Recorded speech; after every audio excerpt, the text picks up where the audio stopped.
podium will be Hal Cooper, who is an internationally renowned rail engineer, consultant, who has worked all around the world and has now been I'd say the leading specialist in North America on the Bering Strait rail. So he's going to say a few words on that.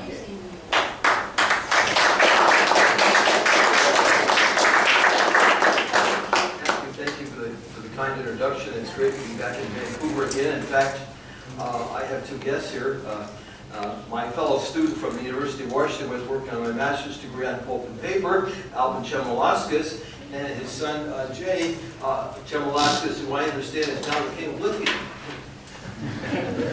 He's working on lithium batteries for cars, which I guess is, instead of helium-3, we have lithium-3. So there we are elementally.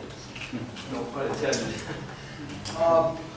I'm here today to talk about primarily rail infrastructure and associated water and energy, but before we get started, this conference has been, except for me, about fusion, and actually I may be the only person in this room or in the LaRouche organization who has ever designed a power plant based on fusion, and it was actually at Hanford to take care of the large amounts of wastewater underneath the site of the 200 area, which had large plumes of tritium, which was going into the Columbia River. And when I was working for the Washington Department of Ecology on the Hanford cleanup, I noticed this and sat down and worked out a design. And I took it to the various superiors, both at the Department of Energy and the State Department of Ecology, and their answer was very interesting. Listen, this is too advanced, and this is a solution. We really don't want to talk about this, so why don't you just put that away? And I guess that sort of was the forerunner of where we are today attitudinally in the United States as far as technological progress, which is we don't want to see any. And with that, and I'm going to be talking a lot about oil and gas and coal in this presentation. And I think in funding the fusion programs that we have, I have a suggestion. We take all this new shale gas and oil that's being developed in the United States. I've been working for almost the last 2 years in North Dakota on waste remediation with the Bakken Formation and the Eagle Ford Shale in Texas and so forth, and also from the Athabasca tar sands up here in Canada and in Alberta. And we put a tax on that of $5 or $10 a barrel, and we use that to fund advanced energy technologies, and that would give us all the money we need to study fusion and other things. Now, let's get on to the presentation. This past April, Dr. Wang Manchu in China, who obviously was authorized by the Chinese government, made a proposal to build a high-speed rail line between Beijing and Los Angeles with an extension to Chicago. And the Chinese government said, we will pledge $550 billion to this, and we don't need anybody else's money. Now, this was published in the London Guardian, it was published in the New York Times, and it was published in the Washington Post, and nothing more was ever said about it anywhere in the United States. I suspect some similar publicity was done in Canada as well. However, in China and Russia, the day after this announcement was made, I received a call from a reporter at the Rio Novosti newspaper, which is published in Moscow, from their correspondent in Washington, D.C., who asked me what was my opinion about this. And I said, well, the Bering Strait Tunnel project is never going to get put back under the rug again, ever. And that's what this diagram is about. What would we build? Well, I'm going to show you there. And of course, the key is the connection between the eastern and the western hemispheres is at the Bering Strait. So we're looking at a Pacific orientation of the world rather than Atlantic. And of course, this dying Atlantic financial system that we've heard all about today is very much a factor in that, and the rising one is the Pacific. And the key linchpin is the Bering Strait Tunnel. So it is very much a political enterprise here as well as a civil engineering project. Let's go to the next track. Now, this is what would look at North America and South America. Connected the Bering Strait through Alaska, through the Yukon Territory, Alberta, British Columbia, Saskatchewan, Manitoba, down into the United States, and of course a line going down the west coast to Los Angeles, and ultimately into Latin America, and another line coming down through the Central Plains, and another one going to Chicago in the south. Interestingly enough, the government in Mexico has just issued a request for proposals for a high-speed rail corridor between Mexico City and Querétaro, and there is a private group that is working with the government of Mexico to build a high-speed rail corridor between Monterrey and Nuevo Laredo at the U.S.-Mexico border, in which they hope will be able to go up into San Antonio, Texas. So these are things that are already publicly announced by the government of Mexico. President Enrique Peña Nieto is, of course, the leader of this. And of course, Mexico has recently decided that it's going to push private investment in its oil and gas sector. And of course, they'll be following very much the lead of Canada and the United States. And those of you, the gentleman who I think gave a very accurate assessment of the present state of fusion technology, it's not going to happen in the next 2 weeks. It's not going to happen in the next 2 years. What do we do in the meantime?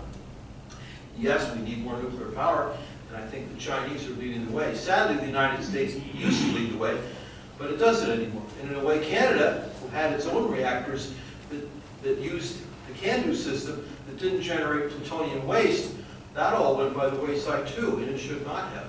And I think Canada needs to reactivate that program if they aren't already. And I haven't heard that mentioned today, but it needs to be. Now, let's go to the next slide. And this is another view of the same system. Next one. North American Water and Power Alliance. This idea was actually proposed by the Ralph Parsons Company back in the early 1960s and funded through the Parsons Foundation. And it was picked up by President Kennedy and advocated, and unfortunately when he died, the political support began to evaporate, and by the end of the 1960s they went away. Senator Frank Moss from Utah was a strong supporter. And today, what we need is to take this excess water that's in the north and move it to the south. California has a very serious drought problem. I noticed just yesterday that the federal court was asked to overturn the decision to favor the water of the Sacramento-San Joaquin Delta for fish preservation and not use it for farming, and the farmers have sued. We'll see what happens there. And we also have through the Midwest down into Texas, coming from Canada to North Dakota, and this is an idea that's been there for a long time. The flows in the Mackenzie and the Yukon River are very large, and of course, most of that goes out into either the North Pacific or the Arctic Ocean. Next slide, please. Now, mention about Russia.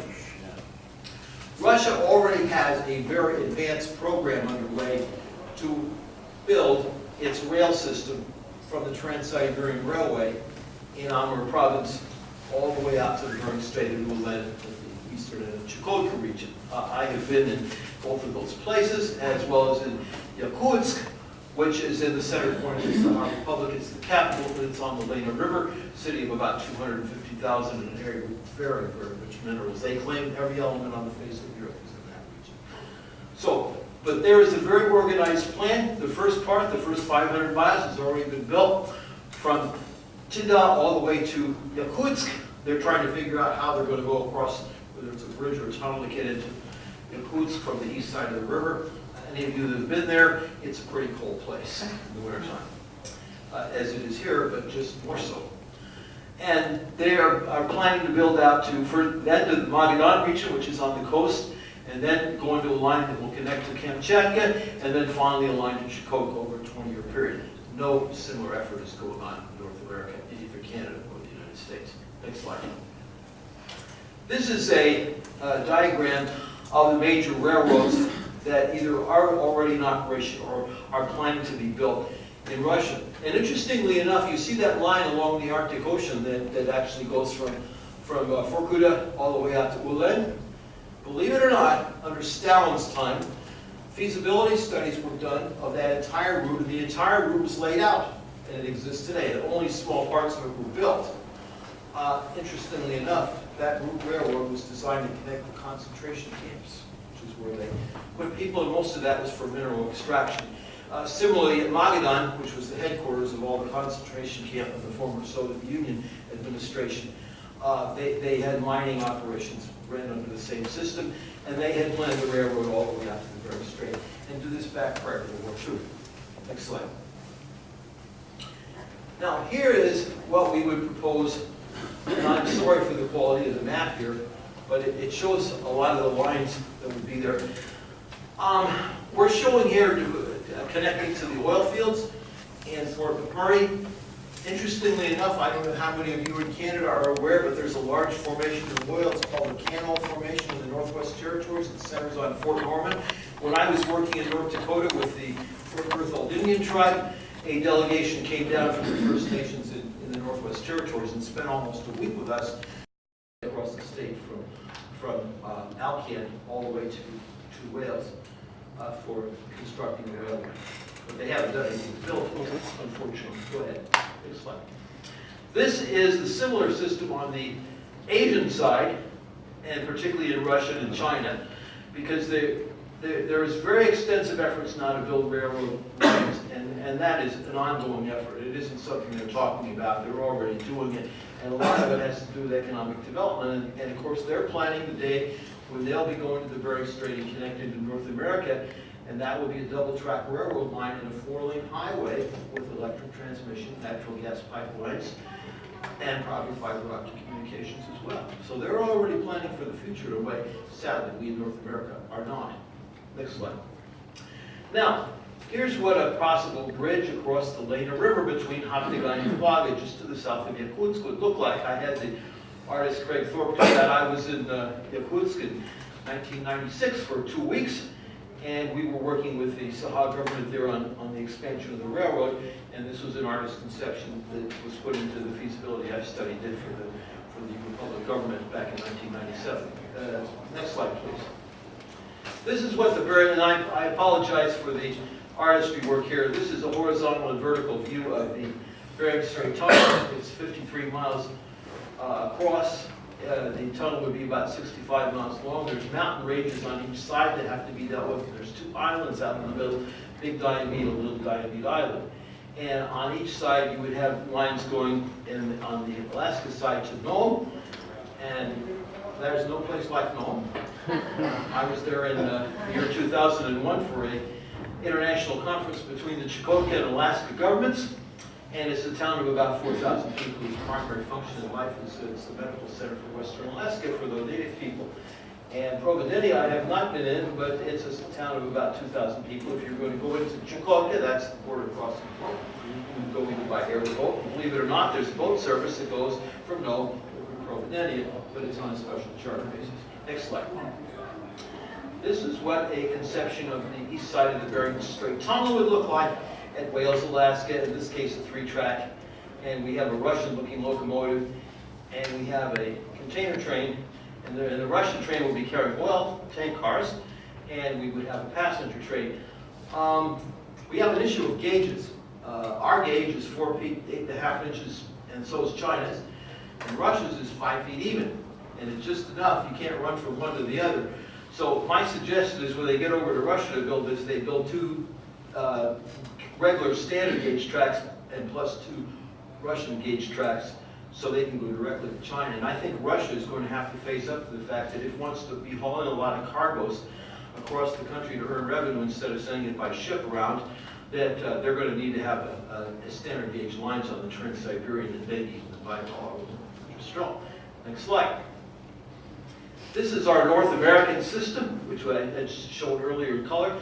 And I want to emphasize on the west coast and coming through Vancouver, this proposal of the Chinese, which would actually go along that. They did not specify a route, but it obviously would need to go on something parallel to what I'm showing here, connecting Vancouver, Seattle, Portland, Sacramento in the Bay Area, and Southern California with Los Angeles as well. And I think in the future we're going to need to be thinking about connecting into Mexico and even to Central and South America, because there's a similar crossing point of importance to the Bering Strait Tunnel at the Darien Gap between Panama and Colombia. Next slide. And this is another view of the, and I again apologize for the artwork, it's the railroads, and also the red is showing the water, because that's the North American Water and Power Alliance. We do have serious problems with water in the Colorado River Basin, all of the Colorado River states, California and Texas, and particularly in California now. And yet in some parts of the country we're getting too much rain. Next slide. And this is another view. And this actually was showing the previous proposal for a natural gas pipeline, which when I did the feasibility study on Alaska-Canada Railroad back in 2003 through 2006 was very much on the agenda, but unfortunately for it now, it's probably not going to happen. But you do see the Cano Formation shown, and of course there's all the large oil reserves in Alberta associated with the Athabasca tar sands and the Cold Lake and the Peace River. And there's up to 9 trillion barrels of oil in that formation. So it's a huge, provided we can solve the environmental problems. And my belief is that when we talk about fusion power as a means of generating energy, I think it's only half the benefits. The other half is treating water. And I think it's going to prove to be a very effective desalination technology, and we ought to be looking at that as well as energy production. So those of you who are working on the fusion part, which I'm not, I think certainly should take a look at that. Thank you. Next. Now, the West Coast Corridor. This is showing coming down from Vancouver to Los Angeles and what are the route options. We should be running the freight trains down the Cascade foothills from Sumas down to Tenino, south of Olympia, and not go through Seattle and leave that for passenger trains. We're already having a big issue with coal and oil trains coming through, and it's going to get to be more of a factor than it was. And then in Oregon, the line on the Deschutes River going down to California, either to Sacramento by way of the east side of the Sierra Mountains or on the west side, are 2 different lines, and I think probably freight and passengers should be separate. California is building a high-speed rail, or planning to, in the San Joaquin Valley in southern and California and the Bay Area. It's somewhat bogged down in politics, but they are going ahead with the first work. And also we have the interior routes to consider as well. All those can connect Canada with the United States and Mexico. Next slide. This is an elevation profile looking going from the border near Vancouver down to Tijuana. And as you can see, we have some big mountains to go across, but we have some tunnels to build. And I had to kind of compress this to show it, but it does show you where your major terrain issues are. The Siskiyou Mountains and the Tehachapi Mountains in Southern California as big barriers. We got to build tunnels, build lots of. Next slide. I talked about the Cascade Foothills Corridor and connecting from Canada down. The Burlington Northern Santa Fe Railway is going to be faced with the need to put a lot of additional capacity. They have already found in North Dakota that they were way, way, way behind the 8 ball. And now we have a problem that the farmers are all complaining we don't have enough capacity to handle our grain and fertilizer, and we're handling too much oil. And basically the problem is they don't have enough tracks, and they got to build lots of them. And we need to get the oil trains and the coal trains so that they don't go through Seattle or Portland. That's going to require a lot of infrastructure. Next slide. And this is another view of the Cascade Foothills Corridor. I had a meeting with the coal terminal people who want to build 3 coal terminals in the state of Washington 2 weeks ago. And I showed this to them, and their reaction was, well, no one is even considering this. And I said, what happens if there's so much protesting in Seattle you can't get the coal trains to go through anymore? Oh, well, we're still not going to consider this. And I said, well, you need to, but at the same time, the announcement's been made, and I'm sure all of you up here in Vancouver know that they are expanding the port capacity at Roberts Bank for coal, and there's going to be a lot more coming. And in the state of Washington, we may fight the coal terminals, and they may never get built, but the trains are still going to come through there because they're going to end up going to Vancouver instead of in the state of Washington. Next slide. And in Oregon, we need to build additional lines as well, and also we need to be thinking about pumping water to the south from the Columbia River, adding it in up at the upstream end of Mica Dam in British Columbia, which would solve all those problems with the fights over salmon and everything else, and we can increase the capacity of the Columbia River, hydroelectric capacity, by probably 30 to 40%. But again, it also, we have the issue of plenty of cooling water for the nuclear reactors, and we should go back to the plan of Battelle in 1979 to build 21 nuclear reactors in Hanford, and that would be the center of this new nuclear capacity project program that's been made by the Nuclear Organization. And that includes a complete nuclear fuel cycle, including reprocessing and enrichment. Next slide. California. They're proposing to build a high-speed rail. They have actually built their aqueduct a number of years ago. Right now, they don't have enough water to put in, but they need to. And they have a very large oil development called the Monterey Shale, and it seems to me that could be developed in the near term. And we should have nuclear reactors to desalt the water, and eventually they may need to be fusion as well. Next slide. And this is a proposal for the Grapevine Tunnel south of Bakersfield, north of Los Angeles. That would need to be a very essential part of that. But unfortunately, right now, that's not being considered. But the high-speed rail system, they are planning a line from Palmdale over there down to Burbank as a new tunnel, which will go under the San Gabriel Mountains. Next slide. And there's a view of the Grapevine Tunnel, looking at it from the north to the south of Bakersfield, the Grapevine, as it goes to the south towards Los Angeles. And we probably could haul some oil on that as well. So next slide.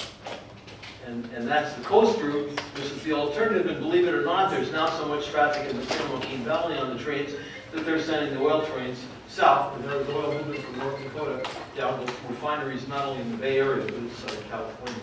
Next slide. And this is the proposed tunnel at Cuesta Pass, north of San Luis Obispo to Santa Margarita, which is 9 miles long. Next slide. And that's a profile of the Coast Range with the tunnels at Santa Susana and Cuesta Pass. Next slide. And in Mexico, this shows you where the oil-fired power plants are. The coal-fired, they actually have one large nuclear plant as well. They may be planning to build some more, but if they also are looking at major development of their natural gas as well as oil reserves. And the oil is primarily off the coast in the Gulf of Mexico, but the gas formations are primarily just to the south of the U.S. border in Texas, going all the way down to near Veracruz. Next slide. And we need a connection between South America and Central America going to North America for a rail at the Darien Gap, which has some very big swamps and mountain problems to deal with, and that's something else that can be dealt with in the future, but that's in the future. But I think that, in fact, they need to develop a rail system through Central America. They're already planning to build additional electric power transmission, but they need more power plants, and they need economic development so that we don't have all these people coming in desperation to the United States, because there's no jobs in the north. However, it isn't in my slide, but I don't know how many of you are aware that there's been an agreement made by the Chinese with the Nicaraguan government to build a canal across Nicaragua, in addition to the Panama Canal, which would be double the size of the proposed expansion of the Panama Canal. And in addition to that, the Chinese have offered to help expand the capacity of the increased size of the Panama Canal even above what it is now. Next slide. And that's a view of the Darien Gap near Matiti, Panama, in southern Panama. Next slide. And there was a proposal, believe it or not, many years ago, back in the 1880s, under the Grover-Cleveland administration, to develop an integrated rail network between North America and South America. And that continued to be considered up to the time when William McKinley was assassinated. It was rumored that was done because the British people didn't want that. Next slide. And this is where we would have aqueducts and railroad lines together with the possibility of hauling oil or water across the country. But when we did our economic analysis, it worked great for oil, but not for water. Next slide. And this would be the same thing for integrating it in with the North American Water Power to try to start it. But I think we've got a big job on our hands getting the North American Water Power lines built. But we need to. Next slide. And this is the feed system in the north from Alaska and Yukon Territory, Northwest Territory, south into the United States. Next slide. And this is the proposal to build a line along the Great Plains to pump water from Nebraska to south to Texas and deal with Texas's very serious drought problem and the need to add water back in the old aquifer. Next slide. And this is the proposal in California and Oregon to pump water to the south and also add it to the Snake as well as the Columbia River and the Sacramento River. Next slide. And this is the same thing showing the main canals across Oregon. Next slide. And there's a view of what the canal would look like in the San Joaquin Valley with high speed next to oil train. Next slide. And that's northeastern California's rail proposal through the mountains and the water, because actually water would go from Goose Lake south into the Sacramento River, and then we would alleviate all these fights over salmon and so forth with farming in the San Joaquin Valley. Next slide. And Governor Brown proposed building a water tunnel from Portland on the Sacramento, which is about 20 miles south of Sacramento, down to Tracy, which is where the existing intake to the California aqueduct is. And that would be two 24-foot diameter tunnels, being able to pump up to 20 million acre-feet a year of water into their systems, and California needs it right now. And this was designed to prevent saltwater intrusion into the bay, and we need to have more water coming into the river so we don't have more saltwater intrusion and destroy the farms in the San Joaquin Valley's Sacramento Delta. Next slide. And this is all the various lines in the San Joaquin Valley in California, rail and water, and for your edification. The next slide. These are the water projects, proposals. And that actually came from a National Geographic, which I superimposed the proposed aqueducts on. And if there's a state that needs a water problem solved right now, it's California. Next slide. And the Monterey Shale superimposed, because when you drill for wells in the San Joaquin Valley, it takes about 150,000 gallons of water to drill a well, and you get approximately 15 million gallons of brine water coming up through the well. So you've got a problem. It isn't the one they're talking about with stealing the water, but it's sure a problem with dealing with the waste, and that's one of the things where fusion desalination might come in. Next slide. And that's another view showing where that well is, where this huge area of 300,000 acres of land that's no longer available to grow crops because the irrigation wastewater has risen to the level near the ground where it poisons the roots of the plants, and you can't grow crops anymore. And you need to solve that and get rid of that problem. Next slide. And that's another view of the western states with water and pumping the water from the Columbia River to California. Next slide. And this is going in with the Colorado River, the same thing, and also shown in Texas what it would look like as well, and in New Mexico. Next slide. And that's the rail where we would haul oil, and that would also include from the tar sands oil, which is actually now being brought by rail down into the Bay Area refineries to Benicia. Next slide. And this is a previous proposal of the former Atomic Energy Commission to build up to 42 nuclear reactors for desalting water as well as generating power. This proposal was made in 1955. Next slide. And this is the Columbia River Basin, where we need to deal with the question of the water and what we're going to do to pump water. And we need to add enough additional water so Canada and the United States don't need to fight anymore over who has a shortage of water. Because both of them have very legitimate claims, but there just isn't enough water to meet them without building the Milwaukee project. Next slide. And there's the Ogallala Aquifer, which covers 7 states in the Great Plains. And in Texas, it's running out of water. It badly needs to be recharged. And we're going to have outside sources of water to solve the problem, along with the Ogallala Aquifer in California and also throughout Texas and New Mexico. Next slide. Oil production. Alberta's going up, and it's going to, if projections are met, it could be as much as 6 million barrels a day by 2030, 5 million in Texas, 2 million in North Dakota, maybe more, and California, or 3 million, excuse me, in California could be as much as 2 million. And maybe that's where our money needs to come to fund all that advanced research on fusion. Next slide.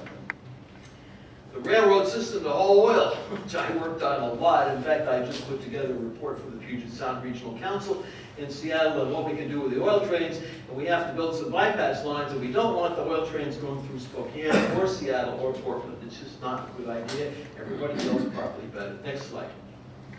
And this is a waste treatment system for brine water. Next slide. And then, if you had a nuclear power plant, we would also have, when it was on the previous, but this is the detail of the water treatment system. And next slide. And then this is where the nuclear reactor is, where we could use it as the basis, providing the energy for the water. And we're thinking about fission here, but it could be fusion as well in the future. And I think fusion has a real potential for desalting water. Thank you. Next slide. And this is these desalination plants with these proposed water projects as shown as possibilities. And of course, that would add water for power production for pumping water. Next slide. And I'm one of the authors of the owners of the CEFCO process, which just cleans up coal so it can be used for power generation. and providing enough additional byproducts that it actually is a profitable emission control system, and it's been bitterly fought by the electric utility industry in the United States. We actually are talking with the Canadian Clean Coal Coalition over in Calgary at this point. Next slide. And there's California's transmission. The next slide. And these are the transmission lines from the United States and in the different regions, and showing where potential nuclear complexes could be built in Hanford, Alberta, into the Sound Valley. Next slide. And this is a superconducting cable transmission. And next slide. And this is, we're getting about to the end.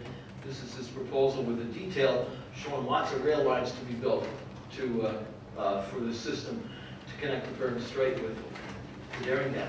Next slide.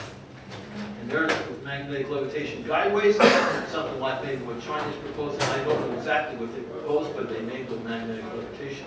Next slide. And there's our final system. And then we have one more, I think.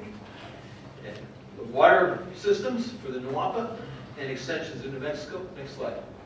And our famous rail network for the world, which I started and everybody else has picked up on. That I'm glad.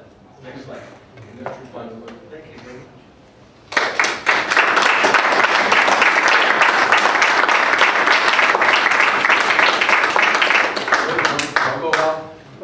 Okay, we've got 10 minutes of questions. Sure. Yeah.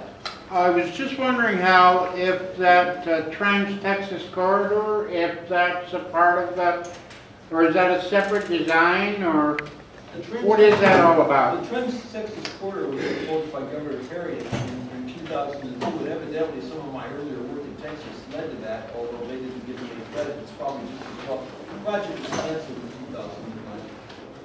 And the reason was they were going to have 1,000-foot wide swaths of land going all across Texas, and the landowner said, no, you're not going to do that.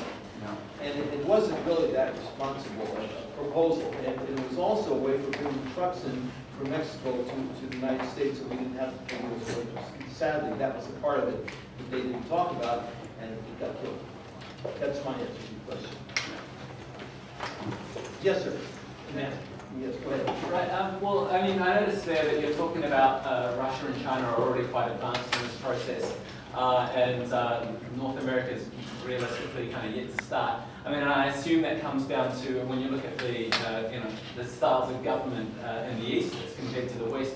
What's it going to take to get this sort of thing happening in the West? I mean, what's the catalyst? I mean, it seems that It may involve private financing to get it started, because we seem to have a paralytic government in the United States now. Yeah, and so that was my point that I'm trying to get to. I mean, it seems to be, it all looks fantastic and it looks well researched, but it's like how catalyst actually. Well, I think probably the key is the fact that, right now you're seeing a need for major investment, particularly by the Burlington Northern Santa Fe Railroad. It may be what's going to cause this to happen is palm oil. Because you're going to have a problem with the Keystone Pipeline. You already are. The problem isn't necessarily stated, but it's Warren Buffett, who owns the Burlington Northern Santa Fe Railroad, doesn't want any competition. It's very simple what the problem is. And he seems to have the inside track with Barack, and so we're there. And the Canadian railroads are kicking and screaming, getting into the oil hauling business, frankly. BNSF has really moved down aggressively, but unfortunately, while they did that, they didn't increase their infrastructure enough and the tracks, and now they're spending lots and lots of money trying to fix it, and it's going to be a while before it gets fixed. And I know, having rid on the Empire Builder numerous times between Seattle and North Dakota, on my experience working in the oil over there in North Dakota, we were late all the time. Anywhere from 3 to 17 hours to 5 to 8 hours late was just part of the course. And you didn't have to figure it out too long what the problem was. There's so many trains out there. I mean, it was getting to the point that they didn't have enough crews to run the trains. I mean, it was getting that bad. And they had to go on a massive crash program. And the interesting thing was, those of us who told them back in 2004 and 2005, there was all this oil sitting underneath North Dakota. I remember, I was at a Freight Mobility Roundtable meeting in Seattle in 2004 when we had a guy from the Burlington Northern Santa Fe Road who got up and said they did not ever expect to see in the future a measurable increase in freight traffic across North Dakota. They were talking only about agriculture. And I asked him, I said, have you factored in the Bakken Formation? Oh yeah. He knew about it, but he didn't know much about it. And when he finished, I said, listen, everybody, There's more oil sitting underneath North Dakota than is sitting underneath Saudi Arabia. One of these days it's going to get developed, and my guess is the BNSF Railway is going to be integrally involved in that, whether they want to be or not. Well, they sure are, and they've decided to haul oil trains instead of grain trains, and now they've got all the farmers in North Dakota out there. So it's a problem, it's a big problem, and that's probably going to start. And you know, if we haul oil, my feeling is if you want to build the Bering Strait Tunnel, the most important thing you do is to get the most important single province in Canada on the team, and that's Alberta, and say all that oil, forget all the pipelines, and have Trans-Canada and Enbridge, instead of building pipelines and fighting with the First Nations and the environmental groups here and all up and down the coast of British Columbia and Christy Clark and all that, why don't we just put it on the train and ship it to China, and when it comes out at the other end, it's at the refinery, and we never have to worry. But what do we have to build? The answer is the Bering Strait Tunnel. Now, there's also huge coal reserves in Northwest Alaska, North Lake. Probably 30 to 40% of what's in North America. It's there. It's good quality coal, 12,000 BTU a pound, 1/10% sulfur. All the damn stuff is China. And you got enough to justify it right there, building it. Now, but I personally think when it gets right down to it, the most important single group is going to be the province of Alberta. If they say we need this, it's going to happen. Otherwise, I think it's going to be a real uphill battle. But if the oil companies decide in their infinite wisdom we need to haul the oil to China, it's going to happen. That's my opinion. And that'll take care of your whole thing. I mean, we have, you know, you can haul up to 150 million barrels a day of oil to China from Alberta. Yeah. And not even make a dent in the production that is forecasted in the Athabasca tar sands. I have a question now. W.A.C. Bennett, the premier who built all the rail into the northern part of British Columbia up at the East Lake, had the intention to continue that obviously into Alaska and through the Yukon, but it never happened. I was wondering if you could say a few words if you know anything He about was undone a lot by his son. how. Bill Bennett undid the policies of his father, and I understand one of the reasons that his father died with a broken heart because of what his son did. He basically undid the policies, and they basically sabotaged the construction of the line from Minaret up to East Lake. So it was not finished. And then they proceeded to dismantle the whole thing, and it just was a very sad story, very sad. And I'm not sure if there was ever any mention in the IRS, but it's a sad story. And the father was undone by the son. That's what I know. Maybe some of you might have something to say about that too, but that's what I know what's happened. That was the same provincial government that privatized the maintenance of the highway. Yes. Right. And apparently some of it's so crazy now they even have a TV show. What they show on that is crazy. Yeah, it is. Okay.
podium will be Hal Cooper, who is an internationally renowned rail engineer, consultant, who has worked all around the world and has now been I'd say the leading specialist in North America on the Bering Strait rail. So he's going to say a few words on that.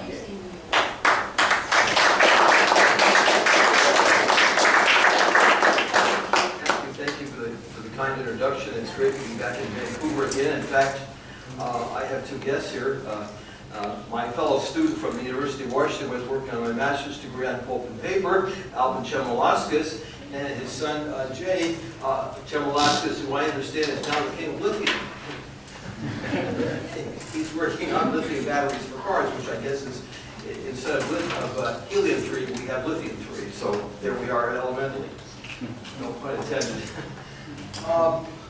I'm here today to talk about primarily rail infrastructure and associated water and energy, but before we get started, this conference has been, except for me, about fusion, and actually I may be the only person in this room or in the LaRouche organization who has ever designed a power plant based on fusion, and it was actually at Hanford to take care of the large amounts of wastewater underneath the site of the 200 area, which had large plumes of tritium, which was going into the Columbia River. And when I was working for the Washington Department of Ecology on the Hanford cleanup, I noticed this and sat down and worked out a design. And I took it to the various superiors, both at the Department of Energy and the State Department of Ecology, and their answer was very interesting. Listen, this is too advanced, and this is a solution. We really don't want to talk about this, so why don't you just put that away? And I guess that sort of was the forerunner of where we are today attitudinally in the United States as far as technological progress, which is we don't want to see any. And with that, and I'm going to be talking a river city of about 250,000 in an area with very, very rich minerals. They claim every element on the face of the earth is in that region. So, but there is a very organized plan. The first part, the first 500 miles has already been built from Chida all the way to Yakutsk. They're trying to figure out how they're going to go across, whether it's a bridge or a tunnel to get into Yakutsk from the east side of the river. Any of you that have been there, it's a pretty cold place in the wintertime, as it is here, but just more so. And they are planning to build out to then to the Magadan region, which is on the coast, and then go into a line that will connect to Kamchatka, and then finally a line to Chukotka over a 20-year period. No similar effort is going on in North America, in either Canada or the United States. Next slide. This is a diagram of the major railroads that either are already in operation or are planning to be built in Russia. And interestingly enough, you see that line along the Arctic Ocean that actually goes from Vorkuta all the way out to Ulen. Believe it or not, under Stalin's time, feasibility studies were done of that entire route, and the entire route was laid out, and it exists today. And only small parts of it were built. Interestingly enough, that route railroad was designed to connect the concentration camps, which is where they put people, and most of that was for mineral extraction. Similarly, at Magadan, which was the headquarters of all the concentration camp of the former Soviet Union administration, they had mining operations ran under the same system, and they had planned the railroad all the way out to the Bering Strait, and do this back prior to World War II. Next slide. Now, here is what we would propose, and I'm sorry for the quality of the map here, but it shows a lot of the lines that would be there.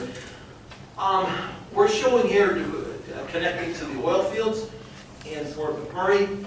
Interestingly, that all went by the wayside too, and it should not have. And I think Canada needs to reactivate that program if they aren't already. And I haven't heard that mentioned today, but it needs to be. Now, let's go to the next slide. And this is another view of the same system. Next one. North American Water and Power Alliance. This idea was actually proposed by the Ralph Parsons Company back in the early 1960s and funded through the Parsons Foundation. And it was picked up by President Kennedy and advocated, and unfortunately when he died, the political support began to evaporate, and by the end of the 1960s it went away. Senator Frank Moss from Utah was a strong supporter. And today, what we need is to take this excess water that's in the north and move it to the south. California has a very serious drought problem. I noticed just yesterday that the federal court was asked to overturn the decision to favor the water of the Sacramento-San Joaquin Delta for fish preservation and not use it for farming, and the farmers have sued. We'll see what happens there. And we also have through the Midwest down into Texas, coming from Canada to North Dakota, and this is an idea that's been there for a long time. The flows in the Mackenzie and the Yukon River are very large, and of course, most of that goes out into either the North Pacific or the Arctic Ocean. Next slide, please. Now, mention about Russia. Russia already has a very advanced program underway to build its rail system from the Trans-Siberian Railway in Amur province all the way out to the Bering Strait, and will end at the eastern end of Chukotka region. I have been in both of those places, as well as in Yakutsk, which is in the center point of our republic. It's the capital, but it's on the left. This dying Atlantic financial system that we've heard all about today is very much a factor in that, and the rising one is the Pacific, and the key linchpin is the Bering Strait tunnel. So it is very much a political enterprise here as well as a civil engineering project. Let's go to the next picture. Now, this is what would look in North America and South America. Connecting the Bering Strait through Alaska, through the Yukon Territory, Alberta, British Columbia, Saskatchewan, Manitoba, down into the United States, and of course a line going down the west coast to Los Angeles, and ultimately into Latin America. And another line coming down through the Central Plains, and another one going to Chicago in the south.